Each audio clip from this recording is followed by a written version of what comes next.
ज्या लोकांची monthly salary 1,00,000 किंवा मंथली अर्निंग 1,00,000 त्यांचा ऍक्सिडेंट इन्शुरन्स कितीचा माहिती तुम्हाला? 2 लाख, 5 लाख, 10 लाख कितीचा असला पाहिजे? कमीत कमी असला पाहिजे. सगळ्यात गंमत काय माहिती? 2 कोटी रुपयाचा प्रीमियम किती असेल तुम्हाला काय वाटतं? असेल ना 50,000, 75,000. 2 कोटीचा प्रीमियम आहे. फक्त माझा मंथली इन्कम 1,00,000. काही कारणाने ऍक्सिडेंट होऊन मी घरी बसलो 2-3 महिने. माझ्या फॅमिलीला मंथली 1,00,000 मिळतील. कधीपर्यंत?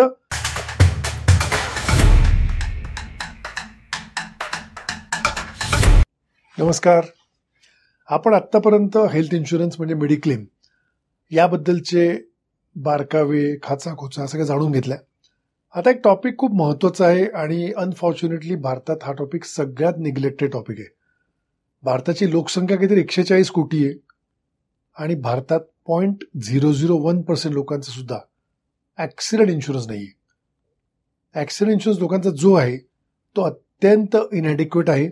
म्हणजे ज्या लोकांची मंथली सॅलरी 1,00,000 किंवा मंथली अर्निंग 1,00,000 त्यांचा ऍक्सिडेंट इन्शुरन्स कितीचा माहिती तुम्हाला? 2 लाख, 5 लाख, 10 लाख कितीचा असला पाहिजे? कमीत कमी असला पाहिजे 1,00,000च्या 200 पट म्हणजे 2 कोटीचा.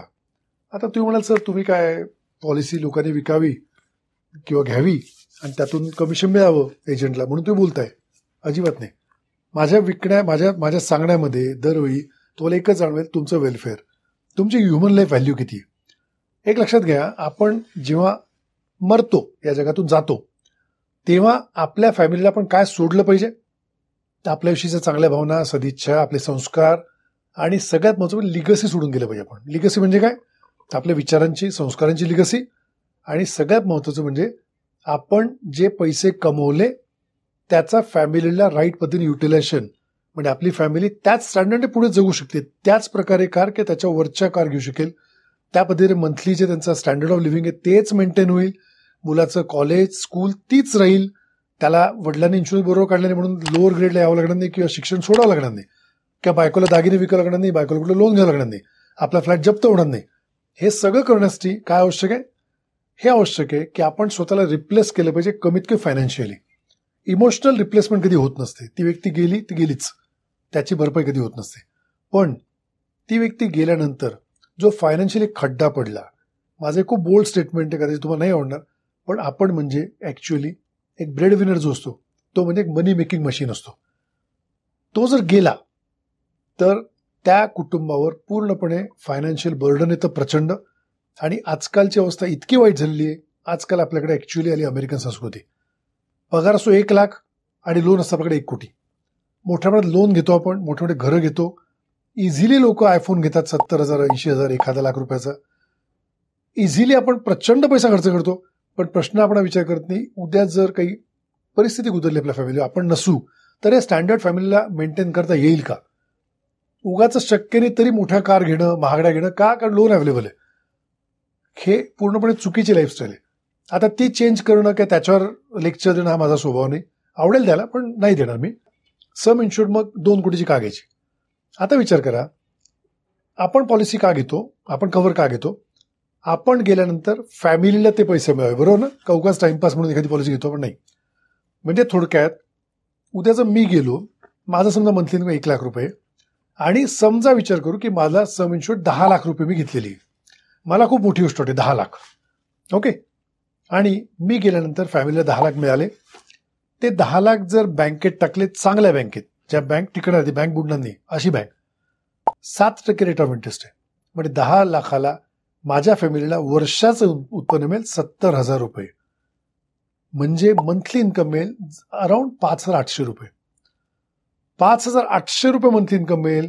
म्हणजे माझ्या घरात ज्या मोलकरणी आहेत, माझी गाडी पुसायचा ड्रायव्हर जो आहे त्याचा पगार जेमतेम निघेल. ड्रायव्हरचाही नाही, बरं, ड्रायव्हरचा नाही, गाडी पुसणाऱ्याचा फक्त. आणि माझ्या घरात येणार एखाद दुसरी मोलकरीण. माझ्या मुलाचं शिक्षण, माझे EMI, माझ्या घरावरचं लोन, याचं काहीही होणार नाही. इनफॅक्ट त्या गोष्टी जप्त होतील कारण मी लोन रिपे करू शकत नाही. कळतंय तुम्हाला? आता जर पॉलिसी माझ्याकडे असेल 2 कोटीची, डेथ झाली, फॅमिलीला मिळाले 2 कोटी, बँकेत गेले, बँकेचा इंटरेस्ट 7%, परत तेच कॅल्क्युलेशन. किती मिळतील वर्षाला? 14 लाख रुपये. म्हणजे महिन्याला किती मिळतील? 1,20,000 रुपये महिना इन्कम सुरू आहे. मी जिवंत तुम्हाला 1,00,000 मिळायचे फॅमिलीला, मी गेलो फॅमिलीला 1,20,000 मिळाले. विचार करा, त्याच्यावर काही लोन वगैरे रिपे करून एक बँकेत जे गेले त्यात त्यांना 80,000 1 लाख मिळाले, तरी विचार करा सगळ्या लायबिलिटी आपोआप काळजी घेतली जाईल. कुठलेही स्टँडर्ड ऑफ लिव्हिंग कॉम्प्रोमाइज करावं नाही, सगळे लोन रिपेमेंट होईल, सगळं चालत राहणार आहे. आणि मी नसताना सुद्धा. म्हणजे काय झालं, economically I am replaced. Right. मी जिवंत नाहीये, इमोशनल नाही, इकॉनॉमिकली मात्र मी जिवंत आहे. कारण ते पैसे फॅमिली येत राहणार आहे. फॅमिलीच्या अकाउंटला 2 कोटी रुपये असतील. उद्या माझ्या मुलाला वाटलं रेस्टॉरंट उघडायचं आणि त्याने 50 लाख लोन मागितलं, माझी मिसेस इझिली त्याला 50 लाख देऊ शकते, कारण घरात 2 कोटी तिच्याकडे आहेत ऑलरेडी. एक लक्षात घ्या, माझं नेहमी म्हणणं ना, कस्टमरला नेहमी म्हणतो मी, तुम्ही कन्सल्टन्सी आमची घेतली ना, जिओ सर उठा के. आयुष्यात कधी असं मस्त जगा ना की, आणि बरं सगळ्यात गंमत काय माहिती, 2 कोटी रुपयाचा प्रीमियम किती असेल तुम्हाला काय वाटतं? असेल ना 50,000 75,000. 2 कोटीचा प्रीमियम आहे फक्त 15,000 रुपये. 15,000 मध्ये 2 कोटीचं कव्हर आहे.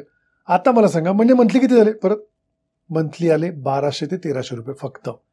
आज आपण पिक्चरला गेलो, परवाच मी गेलो होतो सिटी प्राईडला, पिक्चर पाहिला, 3 जणांचे तिकीट, समोसा, वेफर्स, पॉपकॉर्न 1000 रुपये होतात इझिली, आणि पार्किंग, आणि घरी येताना पण जेवून येतो.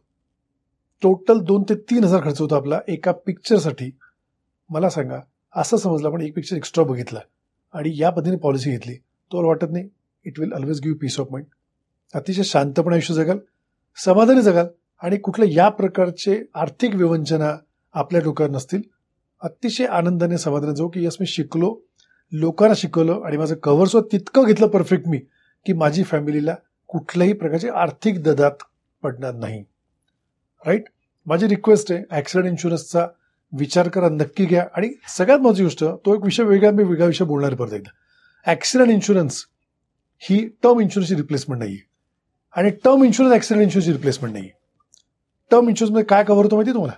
टर्म इन्शुरन्समध्ये कव्हर होतं नॅचरल डेथ, आत्महत्या 1 वर्षांत केली तरी.